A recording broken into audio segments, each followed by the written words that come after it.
Hello, welcome, नमस्कार, आदाब, सत श्री अकाल. कशा आहात तुम्ही? मजेत ना? बघा मित्रांनो, आपण शिकत आहोत चॅप्टर हीट. आणि ह्या चॅप्टरच्या कालच्या लेक्चरला आपण काय घेतलं? आपण घेतल्या फॉर इम्पॉर्टंट डेफिनेशन, जसं लॅटेंट हीट ऑफ फ्युजन नंतर स्पेसिफिक लॅटेंट हीट ऑफ व्हॅपरायझेशन आणि लॅटेंट हीट ऑफ व्हॅपरायझेशन ह्या कन्सेप्ट आपण बघितल्या. ज्याला लॅटेंट हीट समजलं त्यालाच लॅटेंट हीट ऑफ फ्युजन समजली, त्यालाच specific latent heat of fusion समजली, त्यालाच लॅटेंट हीट ऑफ वेपरायझेशन समजली आणि त्यालाच समजेल specific latent heat of vaporisation. चला तर मग क्विकली रिकॅप करूयात आपण. सगळ्यात पहिले तर लॅटेंट हीट ऑफ फ्युजन म्हणजेच काय? The heat energy absorbed at a constant temperature during the transformation of solid into the liquid is called as a latent heat of fusion. एका स्थिर तापमानाला जी हीट एनर्जी ऍब्सॉर्ब केली जाते, ज्याद्वारे सॉलिडचं रूपांतर लिक्विड मध्ये होतं, पण मात्र टेम्परेचर बदलत नाही, याला म्हटलं जातं लॅटेंट हीट ऑफ फ्युजन. ठीक आहे. Specific latent heat of fusion काय? The amount of heat energy absorbed at a constant temperature during the transformation of unit mass of solid, काय टाकलं फक्त? unit mass of solid into the liquid is called as the heat specific heat of fusion, specific latent heat of fusion, specific latent heat of fusion. त्याच्यानंतर आपण बघितलं होतं latent heat of vaporisation. What is latent heat of vaporisation? तर आता इथं फक्त लिक्विडचं conversion कशामध्ये? गॅसमध्ये. मग बघा डेफिनेशन काय असेल? The amount of heat energy absorb at a constant temperature of liquid to convert into the gaseous phase is called as latent heat of vaporization. स्थिर तापमानाला जी ऊर्जा शोषली जाते, कशासाठी? लिक्विडचं कन्व्हर्जन गॅसमध्ये करण्यासाठी, त्या ऊर्जेला, त्या उष्णतेला काय म्हटलं जातं? लॅटेंट हीट ऑफ वेपरायझेशन. यालाच थोडंसं आपण स्पेसिफिकेशन देऊया. स्पेसिफिकेशन मध्ये आपण करतो युनिट मास ऍड. मग आपलं डेफिनेशन काय बनेल? स्पेसिफिक लॅटेंट हीट ऑफ वेपरायझेशनची ते डेफिनेशन बनेल the amount of heat energy absorb at a constant temperature by unit mass of liquid to convert to the gases phase is called as a काय? तर specific latent heat of vaporisation. In between आपण definitions बघितल्या melting point आणि boiling पॉइंटच्या. What is melting point of ice? The constant temperature at which solid ice get converted into liquid water is called as a melting point of ice. दुसरीकडे, what is boiling point of water? At a constant temperature when liquid get converted into gaseous state is called as a boiling point of that liquid. Mani, you know that the melting point of ice is 0 degree Celsius and the boiling point of water is 100 degree Celsius. We also saw that different substance, for the different substance the melting point, boiling point and their latent heat, means latent heat of fusion and latent heat of vaporizations are different, so they are called as a fundamental properties. याला मूलभूत गुणधर्म असं म्हटलं जातं, ज्याद्वारे कोणताही substance, कोणतेही दोन पदार्थ एकमेकांपासून भिन्न आहेत हे आपण ठरवतो. कोणत्याही दोन वेगवेगळ्या पदार्थांचे हे जे क्रायटेरिया आहेत, ह्या ज्या प्रॉपर्टी आहेत, जसं की melting point, boiling point, latent heat of fusion, latent heat of vaporisation, ह्या वेगवेगळ्या असतात.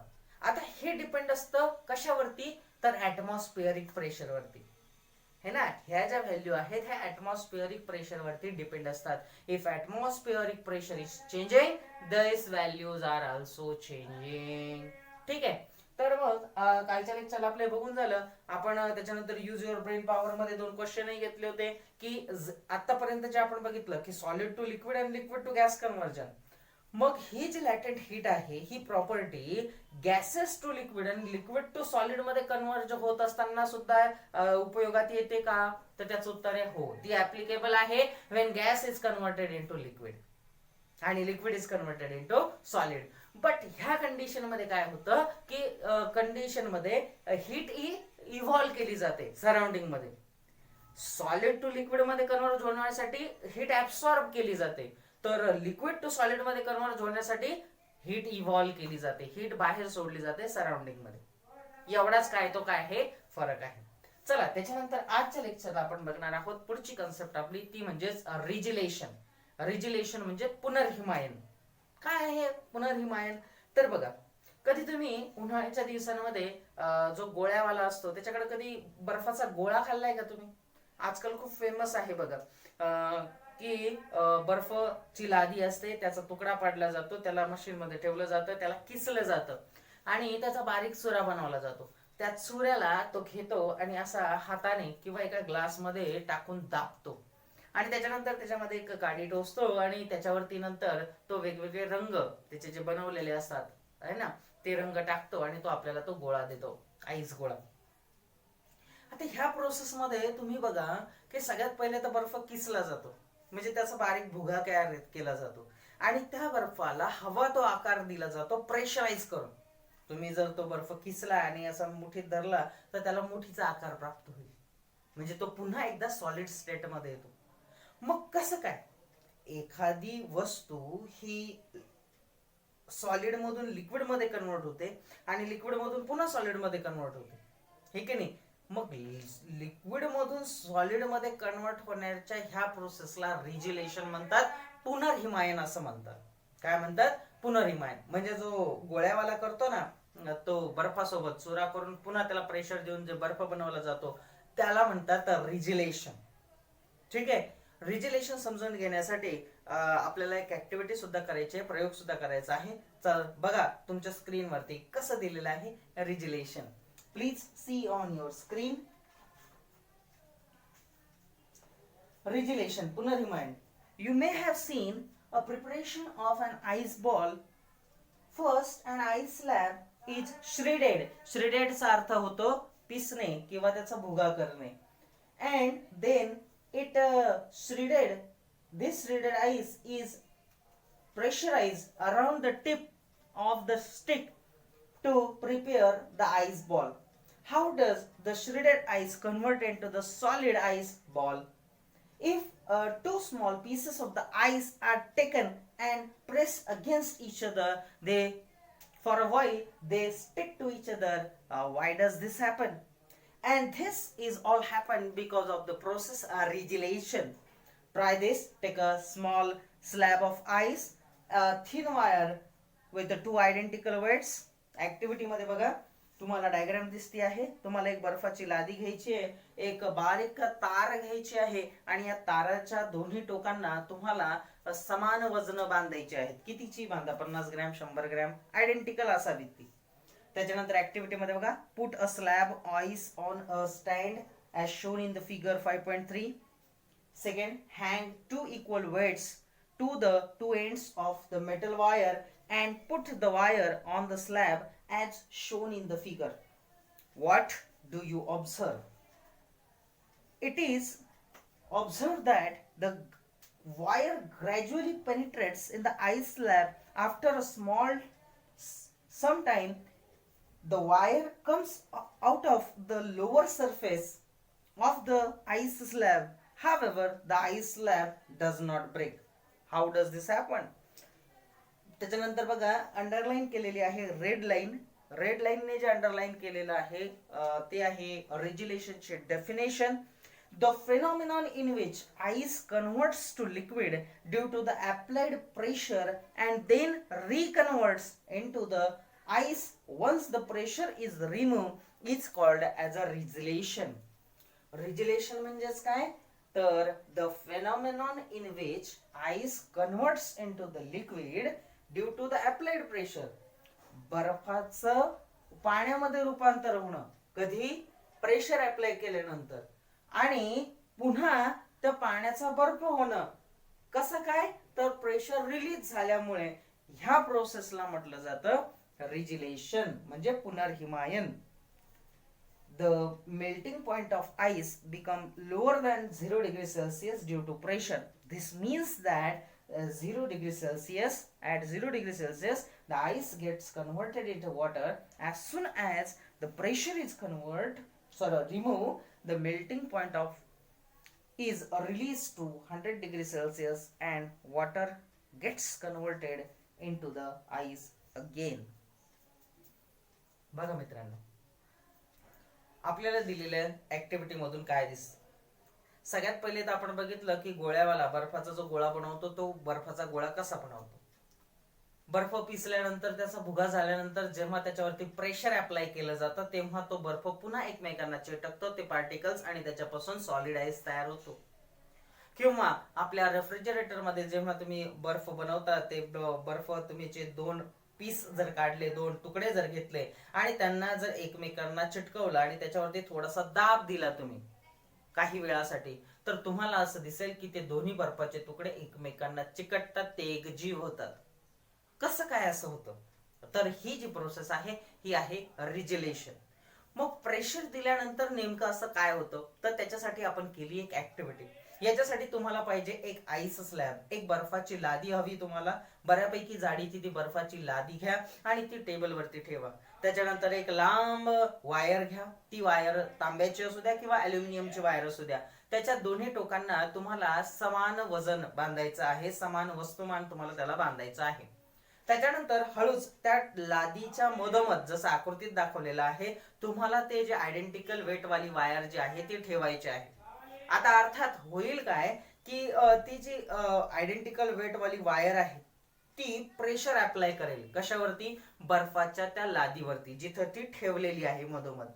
आता हा जो एरिया आहे हा एरिया अत्यंत कमी आहे आणि हे जे प्रेशर अप्लाय केलं जातंय हे त्या मानाने, त्या वायरच्या सरफेसच्या मानाने जास्त आहे. या अप्लाइड झालेल्या प्रेशरमुळे काय होईल? बर्फाचा जो मेल्टिंग पॉइंट आहे तो लोअर डाऊन होतो आणि बर्फ कन्वर्ट होतो पाण्यामध्ये. आता जसा बर्फ कन्वर्ट झाला पाण्यामध्ये, ही जी वायर आहे जी टांगली गेलेली आहे पाण्यामध्ये, आता अर्थात ती सॉलिड आईस वरती तिथल्या तिथं राहू शकते, पण पाण्यामध्ये काय होईल? ती खाली सरकत जाईल. बरोबर आहे? म्हणजे प्रेशर अप्लाय केल्यामुळे काय होईल? Solid ice get converted into liquid water and this wire start penetrating. ती वायर त्याच्या आतमध्ये काय होईल? पेनिट्रेट व्हायला चालू होईल. जशी जशी वायर खाली सरकत जाईल पाण्याचं रूपांतर म्हणजे बर्फाचं रूपांतर पाण्यात होईल आणि वायर खाली सरकत जाईल. जिथं प्रेशर पडत जाईल पुन्हा आईस वरती तिथं पुन्हा लोअर होईल टेम्परेचर मेल्टिंग पॉइंट आणि पुन्हा ती वायर खाली सरकत जाईल आणि सरकत सरकत सरकत ती वायर अगदी बॉटम पर्यंत पोहोचेल. पण हे होत असताना तुम्हाला बर्फाच्या लादीचे दोन तुकडे झालेले दिसणार नाही. असं कसं झालं? तो बर्फ जसाच्या तसा लादी सारखाच राहिला, तुमची वायर वरतून खाली निघून गेली, परंतु बर्फाचे तुकडे झाले नाही, बर्फाचे दोन भागात विभाजन झाले नाही. कसं काय? कसं काय विभाजन नाही झालं? तर याचं कारण बघा. जसं प्रेशर अप्लाय केला गेला वायरद्वारे तसं मेल्टिंग पॉइंट लोअर झाला आणि त्याचं लिक्विड मध्ये कन्व्हर्जन झालं. पण जशी ती वायर खाली सरकली, त्याचा सरफेस एरिया खूप कमी आहे वायरचा, जशी ती वायर खाली सरकली वरचं जे लिक्विड झालेलं वॉटर होतं त्याचा जो मेल्टिंग पॉइंट आहे तो पुन्हा 0 डिग्री वरती आला आणि म्हणून तो पुन्हा बर्फामध्ये कन्वर्ट झाला. थोडक्यात वायर जशी जशी खाली सरकत गेली, जो वरती लिक्विड झालेला बर्फ होता वॉटर मध्ये कन्वर्ट झालेला, तो पुन्हा प्रेशर रिलीज झाल्यामुळे त्याचा मेल्टिंग पॉइंट 0 डिग्री वरती आला आणि तो पुन्हा रिकन्वर्ट झाला. कशामुळे? कशामध्ये? बर्फामध्ये. म्हणजेच due to applying the pressure solid ice get converted into water and when the pressure is released this water reconverts into the ice again. That phenomenon is called as a regelation. या फेनॉमेनॉनला काय म्हणायचं? रिजिलेशन असं म्हणायचं. या प्रक्रियेला काय म्हणायचं? पुनर्हिमायन असं म्हणायचं. चला तर मग डेफिनेशन बघा. रिजिलेशन, the phenomenon in which ice converts into the liquid due to the applied pressure. अशी प्रक्रिया ज्याच्यामध्ये सॉलिड आईस कन्वर्ट होतो लिक्विड मध्ये फक्त प्रेशर अप्लाय केल्यामुळे अँड रिकन्वर्ट्स इनटू द आईस. पुन्हा त्या लिक्विड झालेल्या म्हणजे बर्फाचं जे वॉटर मध्ये कन्व्हर्जन झालेलं आहे त्याचं रूपांतर पुन्हा एकदा बर्फामध्ये once the pressure is release.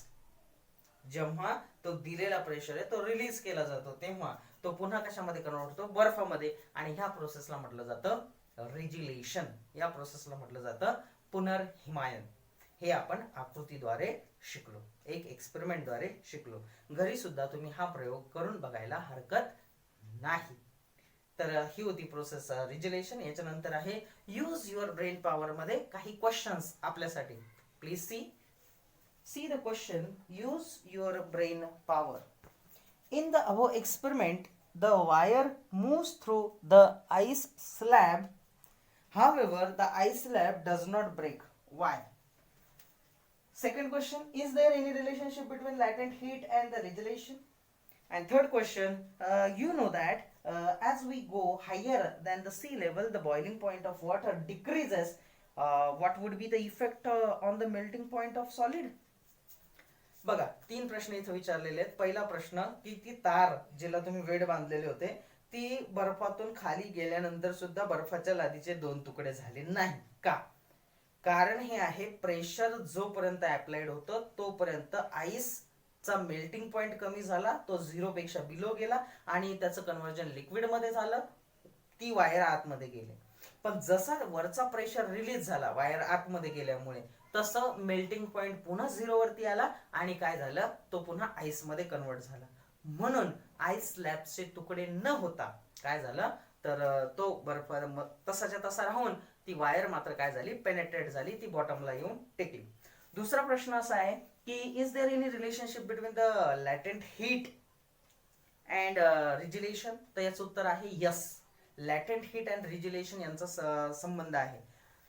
एखादी वस्तू, एखादा पदार्थ जर लिक्विड मधून सॉलिड मध्ये कन्वर्ट होत असेल आणि लिक्विड मधून सॉलिड मध्ये कन्वर्ट होत असताना त्याचं आकारमान वाढत असेल, त्याचा व्हॉल्यूम वाढत असेल, तर प्रेशर अप्लाय केल्यावरती त्याचा मेल्टिंग पॉइंट लोअर होतो. प्रेशर अप्लाय केल्यावरती त्याचा मेल्टिंग पॉइंट लोअर होतो. तर दुसरीकडे जेव्हा एखादा लिक्विड सॉलिड मध्ये कन्वर्ट होतो आणि तो आकुंचन पावतो म्हणजे त्याचं व्हॉल्यूम कमी होतं, तर त्याचा मेल्टिंग पॉइंट हा काय होतो, राईज होतो. मेल्टिंग पॉइंट राईज होतो प्रेशर दिल्यावरती. आईसच्या बाबतीत काय, पाण्याचं जे आकारमान आहे बर्फ झाल्यानंतर ते वाढतं आणि त्याच्यामुळे याचा मेल्टिंग पॉइंट लोअर डाऊन होतो. म्हणून लॅटेंट हीट आणि रिजिलेशन यांचा संबंध आहे. तिसऱ्या प्रश्नाचं उत्तर आपण जरा डीप मध्ये जाऊयात जेव्हा आपण अॅनामोलस बिहेवियर ऑफ वॉटर बघूयात. ठीक आहे, तर आता फक्त एवढं लक्षात ठेवा. त्याच्यानंतर तिसरा प्रश्न की जसं समुद्र सपाटीपासून आपण उंचीवरती जातो तसं तसं एखाद्या पदार्थाचा जो मेल्टिंग पॉइंट आहे, बॉइलिंग पॉइंट आहे, तो काय होतो, डिक्रीज होतो. ठीक आहे, का डिक्रीज होतो? कारण की ऍटमॉस्फिअरिक प्रेशर कमी होतं. जसं जसं तुम्ही समुद्र सपाटीपासून वर जाता तसं तसं ऍटमॉस्फिअरिक प्रेशर कमी होतं. हे त्याच्या पाठीमागचं कारण आहे. सुरुवातीलाच मी लेक्चरला सांगितले होतं की मेल्टिंग पॉइंट, बॉइलिंग पॉइंट ह्या अशा संकल्पना आहेत की ज्या ऍटमॉस्फिअरिक प्रेशरवरती डिपेंड आहे. आणि म्हणूनच बॉइलिंग पॉइंट हा काय होतो, ऍटमॉस्फिअरिक प्रेशर कमी झाल्यावरती कमी होतो आणि तसंच मेल्टिंग पॉइंट हा काय होतो, वाढतो. तर ह्या अर्थात सापेक्ष संकल्पना आहेत. ठीक आहे, तर हे होते यूज युअर ब्रेन पॉवर मधले क्वेश्चन. याच्या पुढचा भाग आपण घेणार, पण कधी, नेक्स्ट लेक्चरला. तोपर्यंत रिजिलेशनची डेफिनेशन लिहून ठेवा. घरातच राहा, सुरक्षित राहा आणि शिकत राहा. शिकणं थांबवू नका. धन्यवाद.